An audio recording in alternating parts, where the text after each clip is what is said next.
Hey there everyone, Erin here, and this is my winter window box. Now, this is really similar to a window box that you have seen me do before because I just really like this look, and so every year it's just a slight variation on a theme. So rather than have you watch me make it this year, I thought we'd just talk through some of the elements and how I sort of make this come to be. So I started, actually the night before, I pre-wrapped the lights on this steel ring. This is a 3-foot wide steel ring that we had made by a local welder, and it's somewhat heavy. I get a little bit of help setting it up there in the window box, and we actually peg it in. There's a hole in that steel ring so it doesn't actually like roll right out of the window box. And then, of course, we have to check in on the supervisors who I guess look like they don't approve. So the pink stuff you see in the box is actually foam insulation board. Now, listen, I don't like to use foam in containers. There's environmental concerns with it. And the floral foam I used to use in here kind of got used up. I had this insulation board, so I used 3 layers of that stacked. And the reason I use foam in this container is really 2 reasons. 1, that ring needs something really sturdy to sit on, and 2, it needs to sit up a little high. Because of the height of where this window box is on the house, it's really important that I'm able to stick branches out and hanging down. So that's what the foam's all about. Now you saw me there, I put in an old string of lights in the back for that lit from within glow. It's particularly important on this window box because when you look at it from the inside, it looks really cool when you're watching from the inside. The negative of using this insulation board was that instead of being able to just stick things in there, I actually had to drill holes in it. I would never use this again. It was a terrible idea. Don't do it, but I had it, and so I went with it.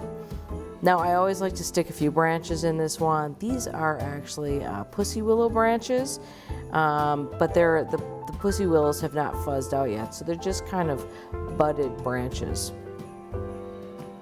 This year I went with kind of a sort of starburst pattern where they sort of radiate out from the center, but I've done different variations on this theme. Then I added in a little bit of yellow twig dogwood. Fortunately, my mom grew some yellow twig dogwood, so I was able to trim this right out of her garden. So some of it's a little forked. It's 2nd year dogwood. It's not 1st year.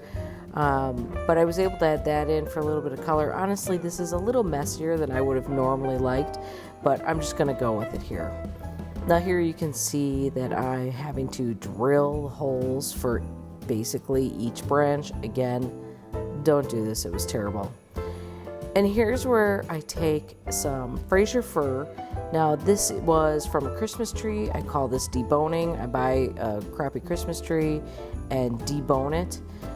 Cut the branches off, and I've trimmed those down to size, and I'm just sticking those, and mostly I'm sticking them at this point straight out because again I want that projection from the window box, since I'm going to look at it quite a bit from either straight out or from down below. Then I went in and I added in some white pine just for a little bit of a texture contrast in there.